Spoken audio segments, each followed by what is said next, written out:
UFC 322 full card predictions. Let's get into it. Not gonna lie to you guys, we got absolutely smoked last week, but it is alright. Went positive on college football. NFL's playing out as I speak right now. Plan to kill this card, right? We suffered through two really bad fight nights. Now we get Madison Square Garden card, baby. Starting with the main event, guys. It is for the welterweight belt.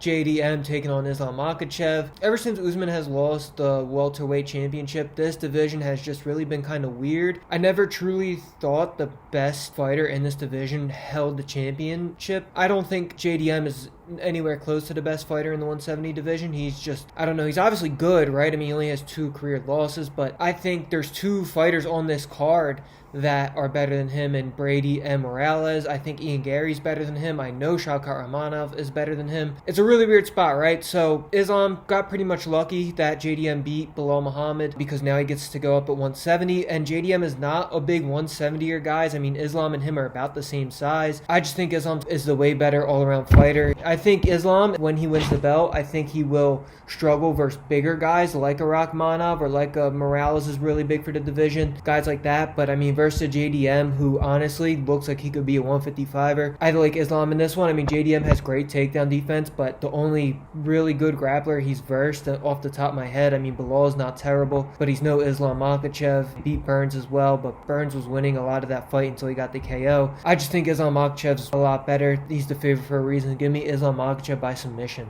Next fight here, co-main event, another title fight. Shevchenko taking on Wei Li. Wei Li is the contender in this one, coming up to the 125 division. When you think of a true mixed martial artist, Shevchenko is that. She can do everything from striking to grappling. She's fought the who's who of women's MMA. She's just all around good, as to where Wei Li is also all around good, but a lot of things Wei Li relied on at the 115 weight class. She relied on her power. She is a strong woman. She is just more muscular than the other women in the 115 weight class, and I think a lot of times it's not really skill, as to where she's just muscling these girls, and I don't think she's going to be able to do that versus Shevchenko. I think her being naturally a 115er is going to show in this fight. I mean, Shevchenko isn't really that big herself, but I think she's big enough to where Wei Li isn't going to be able to muscle her. I think on the feet, Shevchenko is the more skilled striker, more accurate striker, as to where Wei Li is almost a brawler. I mean, we all know her Hall of Fame fight versus Joanna Jędrzejczyk. When she fought a very skilled competitor like Rose, we seen her lose by KO, and then we also seen her lose by decision. And I honestly think Shevchenko was a lot better than Rose and a lot bigger than Rose. And I think that her skill and being the same size, if not bigger than Wei Li, is going to pay off dividends in this one. Give me Shevchenko by decision. Next fight, guys. This fight I am extremely excited for. Sean Brady taking on Morales, guys. In my personal opinion, this is a huge step up for Morales from what he has been facing. I know they have similar guys that they fought, but I mean, Sean Brady is an animal, man. He had that one off night versus Bilal Muhammad. It was in Abu Dhabi, I believe. His whole team was sick. It was just a weird night for Sean Brady. I mean, we've seen him come back amazingly. Morales, 89% takedown defense. Now that does scare me because we all know Sean Brady's bread and butter is the grappling, but Morales hasn't really fought a ton of good grapplers. The best grappler he's fought is obviously Gilbert Burns, but Gilbert Burns just has a 73% takedown accuracy. That's not good. Gilbert Burns' jiu-jitsu is out this world, but in terms of actually wrestling and getting it to the mat, he's not the best. On the feet, Brady surprisingly has the better defense, and he's the more accurate striker. I think Morales is more flashy and he's more active. I think Brady really saves his stamina. I think Brady picks and chooses his shots. That's why he's more accurate. I think Brady can get this one to the mat. I think Brady is arguably the best grappler in this division right now. I mean, now we have Islam coming up, and we still have Rakhmonov in there, but I mean, Brady, man, he's nothing to play with. He's the favorite for a reason, right? Vegas is pretty high on this guy. I'm pretty sure he has never been an underdog in the UFC. Give me Sean Brady in this one. Give me Sean Brady by decision. Next fight, another great fight, guys. Leon Edwards taking on Carlos Prats. Leon Edwards is coming off of 2 losses in a row. It was to Bilal Muhammad and Sean Brady. But I think both those guys are honestly better than Prats. Prats is an extremely talented fighter. Don't get me wrong. He's 5-1 UFC. His only loss is to Ian Gary. But I mean, I just think there's levels, right? And I don't really see Prats being in a title picture. I mean, if he gets a win over Leon, then maybe. But these odds, I think, are just recency biased. I wonder what the odds would be if this fight was Prats coming off of the loss versus Ian Gary versus the win versus Neal. We know what Leon is. He's from the UK. He's not a grappler. And they put him up against Bilal and Brady, who are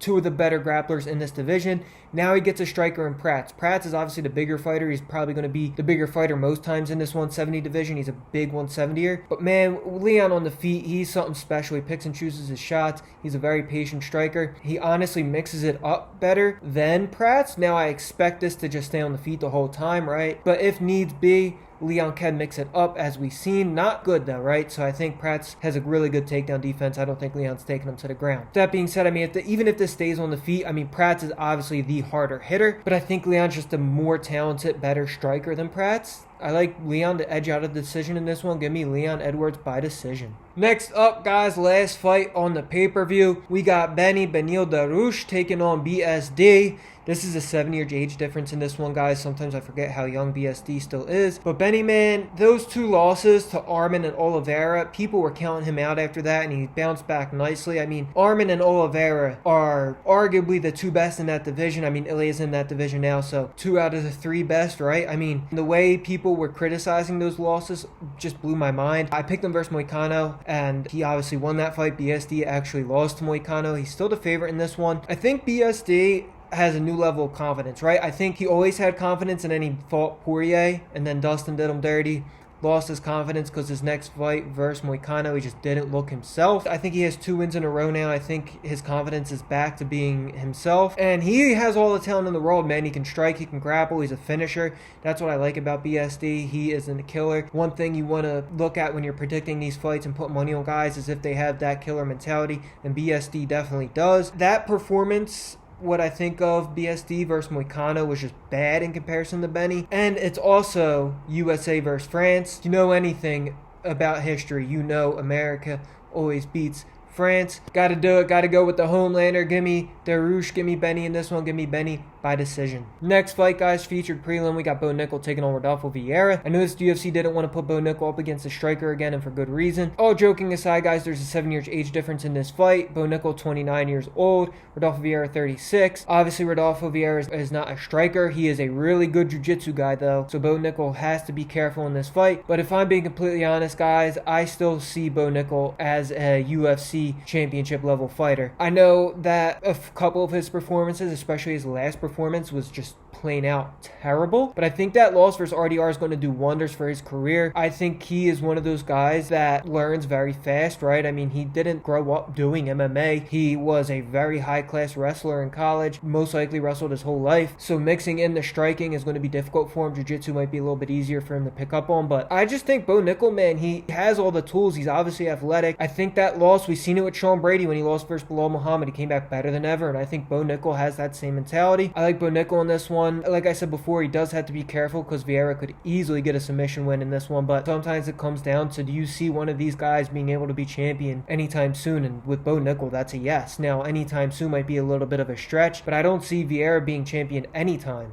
So give me Bo Nickel in this one. Give me Bo Nickel by decision. Vieira's actually pretty durable. I think he only been submitted 1 time in his career, never KO'd, so give me Bo Nickel by decision. Next fight, guys, we have the potential fight of the night in Kopylov taking on Rodriguez. Kopylov in his last fight versus Paulo Costa, he just didn't look like himself, man. He really didn't. He looked really off. I don't know if he was injured or it was just a bad performance, but that wasn't him, right? We've seen what he's capable of, and it wasn't that. Rodriguez is a kill or be killed type of fighter. Since his UFC debut, he has 11 fights, 8 of them ended in a KO, whether it was him being KO'd or himself getting the KO. So this fight is most likely ending in a KO. Kopylov, he has nasty hands, he hits hard. This is going to be a slobber knocker. I think this line might be a little bit recency biased because I honestly like Kopylov to win this fight, man. I do. I think he is the more technical striker, even though he can get in the brawls as well. Rodriguez likes to brawl, man. There's not much technical striking with Rodriguez, but with that being said, I think Kopylov can manage the distance. I think he can mix in a lot of kicks. I just think that Paulo Costa performance was just not him. Give me Kopylov in this one. Give me Kopylov by KO. Next fight, Aaron Blanchfield taking on Tracy Cortez. This is a rematch from 2019. These girls were not in the UFC yet, but at the time of the fight, Blanchfield was only 20 years old. She wasn't even a full-grown woman yet. She wasn't even legal to drink. Tracy Cortez was 25. She was not in her prime either, but a 25 versus a 20-year-old, I wouldn't say unfair, but one is fully developed or one's still developing.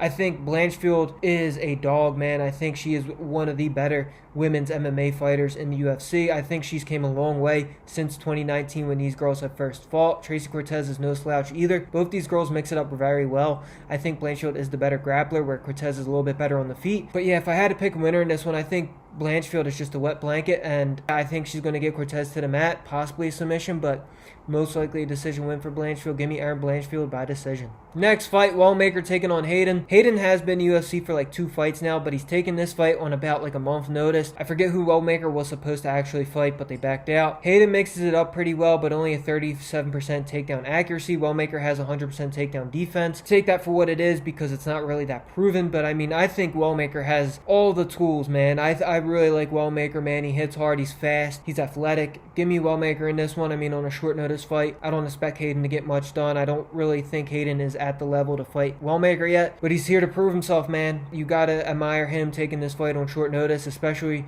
I know Wellmaker's not ranked, but a win over Wellmaker will do wonders for his career. But I don't think he's going to bring enough to beat Wellmaker. I don't think he has enough tools in his baggage. Let me get Wellmaker in this one. Give me Wellmaker by KO. Next fight, Kyle Daukaus taking on Gerald Meerschaert. Kyle Daukaus took a short notice fight to get his way back in the UFC and did wonders for his career because he won. Now he's taking on Meerschaert, guys, and we know what type of fighter Meerschaert is, right? He's either going to get a submission or he's going to get KO'd. Now, I will say this, Daukaus has never been submitted. Daukaus not really a KO guy either. He's more of a grappler, a great jiu-jitsu guy, but versus Meerschaert doesn't really matter. Give me Kyle Daukaus in this one. Give me Kyle Daukaus by KO.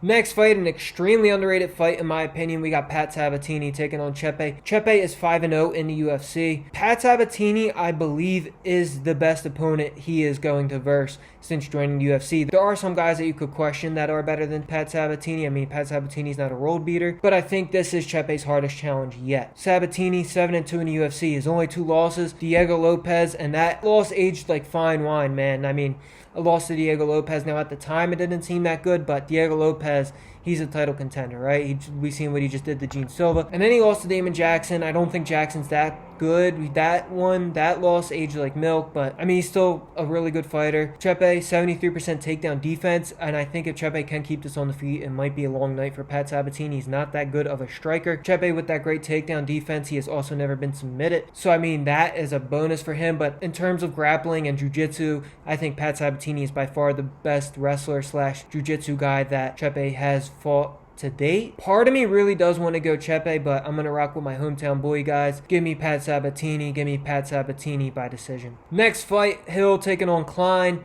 There's a 15-year age difference in this fight. I can't tell anyone to take Angela Hill, guys, so let's just get it into it. I mean, Angela Hill's only in the UFC because she's win-loss, win-loss, win-loss. Give me Klein in this one, right? I mean, she's a heavy favorite. I feel like typically Angela Hill is a big dog usually when she fights, but Klein, man, she's looked good so far. Not a lot of UFC experience, but I could see Hill getting a sneaky decision win in this one. It's definitely going to go to decision. Most Hill fights do, but give me Klein by decision. Last but not least, Huzurkaev taking on Mechanico. What can I say? A Russian, 10-0, mostly finishes. I think he has all finishes besides one fight. Give me Sissokara by KO in this one. Mechanico has never been submitted. He's been KO'd before. This is like a very last-minute fight. Sissokara is minus 600, and he's minus 600 for a reason.